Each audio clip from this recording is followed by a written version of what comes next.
नमस्कार, मी डॉक्टर कविता तोटे, सहाय्यक प्राध्यापक, अध्यापक, महाविद्यालय, वडगाव. आजचा व्हिडिओ म्हणजे गाभा घटकाविषयी सविस्तर माहिती होय. 1986च्या राष्ट्रीय धोरणाप्रमाणे शिक्षणातून सुजाण नागरिकांची निर्मिती, राष्ट्रीय एकात्मता, सर्व धर्माप्रती आदर, कोणत्याही प्रकारचा भेदभाव नाही आणि भारतीय संस्कृतीचा वारसा या गोष्टी अभिप्रेत होत्या. आणि या गोष्टी म्हणजेच मूल्य, जीवन कौशल्ये आणि गाभा घटक या माध्यमाने विद्यार्थ्यांपर्यंत आशय पोहोचविणे होय. अभ्यासक्रमामध्ये 10 गावाभूत घटकांचा समावेश करण्यात आला. यात भारतीय स्वातंत्र्याचा इतिहास, घटनात्मक जबाबदाऱ्या, राष्ट्रीय व्यक्तिमत्वाची जोपासना, भारताचा समान सांस्कृतिक वारसा, समानता, लोकशाही व धर्मनिरपेक्षता, स्त्री पुरुष समानता, पर्यावरण संरक्षण, वैज्ञानिक मनोभावाची जपणूक, लहान कुटुंबाचा आदर्श, सामाजिक अडसरांचे निर्मूलन हे 10 गाभाभूत घटक प्रत्येक अभ्यासक्रमामध्ये समाविष्ट आहेत. पहिले गाभा घटक, भारतीय स्वातंत्र्य चळवळीचा इतिहास. या गाभाभूत घटकाच्या माध्यमाने विद्यार्थ्यांना आपल्या देशातील सर्व स्वातंत्र्यवीरांबद्दल आदरभाव निर्माण करणे, स्वातंत्र्याबद्दल प्रेम निर्माण करणे, स्वातंत्र्य संग्रामाची विविध अंगे आहेत, ती म्हणजे राजकीय, सामाजिक, सांस्कृतिक, वैचारिक इत्यादी याविषयी अभिमान बाळगणे, स्वातंत्र्य संग्रामाची सर्व स्तरावरील लोकांचा त्याग याची जाणीव करून देणे, लढ्यातून विकसित मूल्यांची माहिती विद्यार्थ्यांपर्यंत पोहोचविणे आणि स्वातंत्र्य लढ्याची माहिती विद्यार्थ्यांना देणे होय. भारतीय स्वातंत्र्य चळवळीचा इतिहास यासाठी आपण काही उदाहरणं विद्यार्थ्यांना देऊ शकतो, जसे प्रबोधनकारांचे विचार व कार्य, स्वातंत्र्य प्राप्तीसाठी झालेल्या चळवळी, दुसरे महायुद्ध, स्वामी विवेकानंद यांचे तत्वज्ञान आणि विचार, 1857चा उठाव, असहकार चळवळ, गांधीजींचे सत्याग्रह, चले जाव चळवळ यासारखी उदाहरणांच्या माध्यमाने विद्यार्थ्यांमध्ये आपण भारतीय स्वातंत्र्य चळवळीचा इतिहास रुजवू शकतो. भारतीय संविधानात्मक जबाबदाऱ्या. या गाभाभूत घटकाच्या माध्यमाने विद्यार्थ्यांमध्ये मतदानाचा अधिकार बजावणे का आवश्यक आहे, आपल्या देशातील सार्वजनिक संपत्तीचे संरक्षण करणे का आवश्यक आहे आणि कोणत्याही प्रकारच्या हिंसाचाराचा त्याग करणे. भारतीय संस्कृती ही संमिश्र संस्कृती आहे, त्याचे रक्षण करणे, संविधानात्मक जबाबदाऱ्या समजून घेणे, राज्यघटनेचे पालन करणे, भारतीय एकात्मतेचे रक्षण करणे, देशरक्षण व राष्ट्रीय सेवेसाठी आवाहनाला प्रतिसाद देणे या गोष्टी या गाभाभूत घटकाच्या माध्यमाने शिक्षकांनी विद्यार्थ्यांमध्ये रुजविले पाहिजे.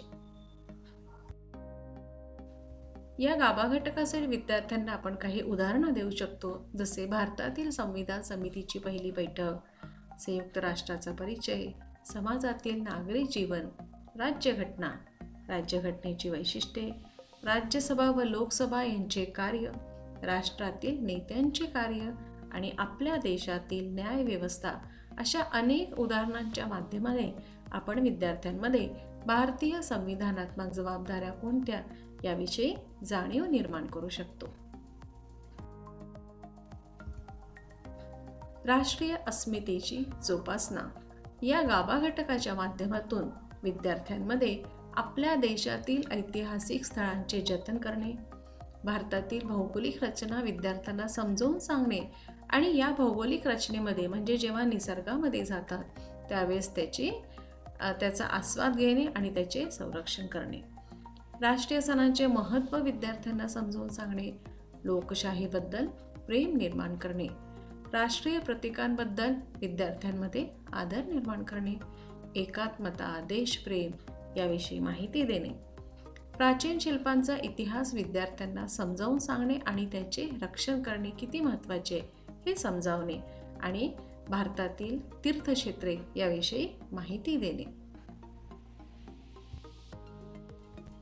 या गाभा घटकासाठी विद्यार्थ्यांना आपण 1857चा उठाव, चले जाव चळवळ, मुघलकालीन भारत, विविध शोध व त्यांचे परिणाम, विविध राज्यक्रांती, असहकार चळवळ, सविनय कायदेभंग याविषयी आपण विद्यार्थ्यांना उदाहरणाच्या माध्यमाने राष्ट्रीय अस्मितेची जोपासना करण्यास शिकवू शकतो.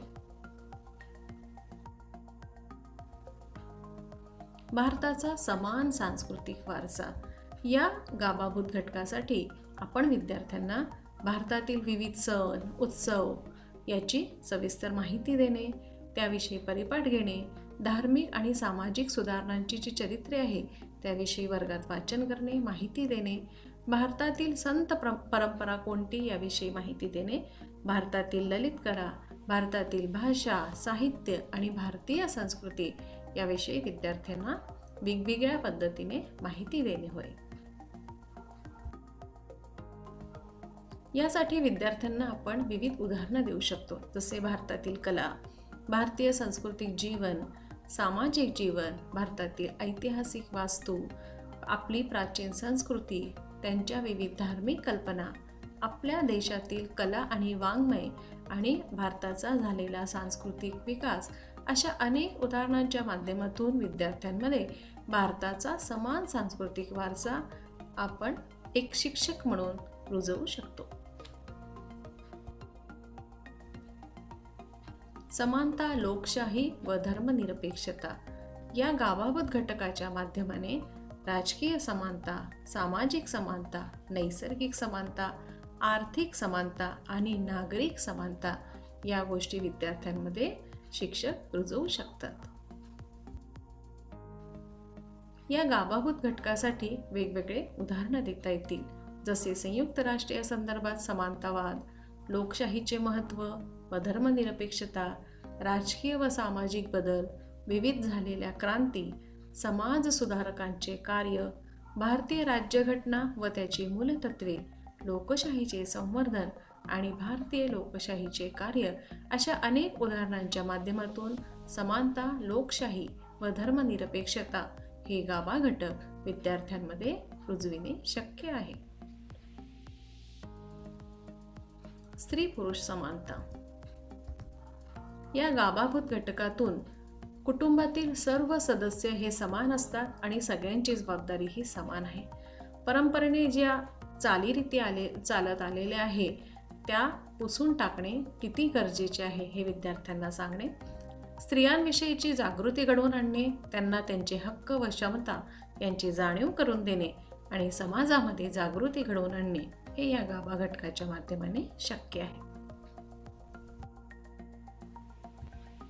या गाभा घटकासाठी सामाजिक प्रबोधनाविषयी माहिती देणे, जाती व्यवस्था व स्त्रियांचे समाजातील स्थान सांगणे, राजा राममोहन रॉय यांनी स्त्रियांविषयी केलेले कार्य, महात्मा ज्योतिबा फुले यांचे कार्य, आपल्या देशामध्ये झालेल्या सामाजिक चळवळी, सामाजिक न्याय, आपले सामाजिक प्रश्न असे अनेक उदाहरणांच्या माध्यमातून विद्यार्थ्यांना स्त्री पुरुष समानता हे रुजवू शकतो. पर्यावरणाचे संरक्षण या गाभाभूत घटकाच्या माध्यमाने आपला सामाजिक परिसर, हत्यारे, यंत्र, अवजारे, प्राणी, झाडे, नद्या, डोंगर, जमीन, पाणी या सगळ्या गोष्टींचे संरक्षण करणे आणि आपला नैसर्गिक परिसर स्वच्छ ठेवणे, त्याचे जतन करणे हे अपेक्षित आहे. या गाभा घटकासाठी आपण विद्यार्थ्यांना भारतीय संस्कृतीचे जीवन कसे होते आणि त्याचे जतन का करणे आवश्यक आहे, हडप्पाकालीन संस्कृतीचे उदाहरण देऊ शकतो, समाजातील नागरी जीवन सांगू शकतो, समाजाचा विकास कसा झाला, स्थानिक स्वराज्य संस्था कसे कार्य करते आणि लोकशाहीचे झालेले संवर्धन याविषयीचे उदाहरणे आपण विद्यार्थ्यांना देऊन पर्यावरणाचे संरक्षण करण्यासाठी त्यांच्यामध्ये जागृती निर्माण करू शकतो. सामाजिक अडसरांचे निर्मूलन या गाभा घटकातून जाती, रूढी, परंपरा, गरीब श्रीमंत हा भेद, धर्म, पंथ, अंधश्रद्धा आणि स्त्री पुरुष मध्ये असलेला भेदभाव हा कसा दूर करता येईल आणि सगळ्यांना समान वागणूक कशी मिळेल याबाबतची माहिती आपण विद्यार्थ्यांना आशयाच्या माध्यमाने देऊ शकतो. यासाठी आपण विद्यार्थ्यांना विविध उदाहरणे देऊ शकतो, जसे सामाजिक प्रबोधनातील महत्त्वाचे विचार, भारतातील धार्मिक व सामाजिक विचार, भारतातील जाती व्यवस्था व स्त्रियांचे प्रश्न, प्रबोधनकारांचे कार्य, ग्रामीण जीवन, राष्ट्रीय एकात्मता, जातीयवाद, अशिक्षितता या सगळ्या गोष्टींच्या माध्यमाने, या सगळ्या उदाहरणांच्या माध्यमाने आपण सामाजिक अडसरांचे निर्मूलन कसे करू शकतो हे शिक्षक विद्यार्थ्यांना खूप योग्य प्रकारे समजावून सांगू शकतात. लहान कुटुंबाचा आदर्श. लहान कुटुंबाचे काय फायदे आहे आणि लोकसंख्या वाढीमुळे आपल्या देशावर कुठला प्रश्न निर्माण झालेला आहे हे समजावून सांगणे अतिशय आवश्यक आहे.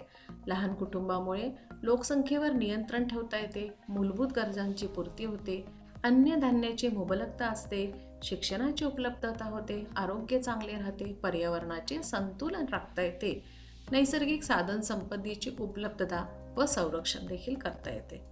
याच उलट लोकसंख्या वाढ जर झाली तर त्याचा काय परिणाम होतो, तर लोकसंख्येचा विस्फोट होतो, अन्न टंचाई होते, मूलभूत गरजा देखील पूर्ण करता येत नाही, प्रदूषण होतं, पर्यावरणाचे संतुलन राखणे अशक्य होते आणि नैसर्गिक साधन संपत्तीची कमतरता निर्माण होते.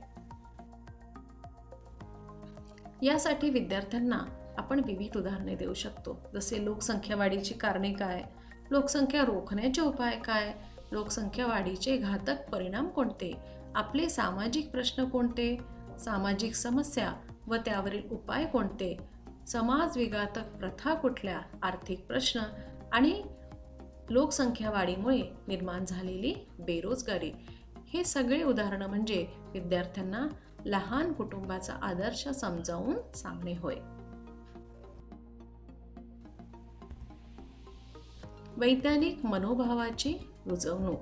या गाभा घटकातून वैज्ञानिक साक्षरता, वैज्ञानिक दृष्टिकोन, वैज्ञानिक विचार पद्धती, वैज्ञानिक अभिवृत्ती, तर्कशुद्ध विचार, चिकित्सक वृत्ती या सगळ्या गोष्टींचा विकास शक्य आहे. या गाभा घटकासाठी आपण विद्यार्थ्यांना मानवाचा विकास व उत्क्रांती कशी झाली, चलनाची सुरुवात कशी झाली, नवीन मार्गांचा शोध कसा झाला, वाहतूक व दळणवळण व्यवस्थेतील सुधारणा कशा पद्धतीने झाल्या, विविध शोध कसे लागले व त्याचे परिणाम काय झाले, औद्योगिक क्रांती, भारतीय संरक्षण व्यवस्था आणि नागरिकांचे कर्तव्य या सगळ्या उदाहरणांच्या माध्यमाने विद्यार्थ्यांमध्ये वैज्ञानिक मनोभावाची रुजवणूक करणे शक्य होणार आहे. गावाभूत घटकांचा विश्लेषणात्मक अभ्यास करून त्या अंतर्गत येणारी उद्दिष्टे, त्याला अनुरूप आशय आणि ज्या सहशालेय कार्यक्रमातून गाभा घटकाची रुजवणूक साध्य करू शकतो अशा अभ्यासेतर कार्यक्रमांचा अभ्यास करणे खूप गरजेचे ठरते. गाभा घटकांची रुजवणूक होण्याच्या दृष्टीने सर्व विषय हे अतिशय महत्त्वाचे आहे आणि सहशालेय अभ्यासक्रम उपक्रम हे अत्यंत प्रभावी साधन आहे. यासाठी शिक्षकांचा दृष्टिकोन, विचार प्रक्रिया, कल्पकता आणि नियोजन याची आवश्यकता आहे. विद्यार्थ्यांनो, आजच्या या व्हिडिओमध्ये आपण 10 गाभाभूत घटक आणि त्या घटकाच्या माध्यमाने आपण विद्यार्थ्यांमध्ये काय रुजवायचे आहे आणि त्यासाठी वेगवेगळी उदाहरणे कशी देता येईल याविषयीची आपण सविस्तर माहिती अभ्यासली. व्हिडिओ नक्कीच आवडलेला असेल. लाईक करा, शेअर करा आणि चॅनल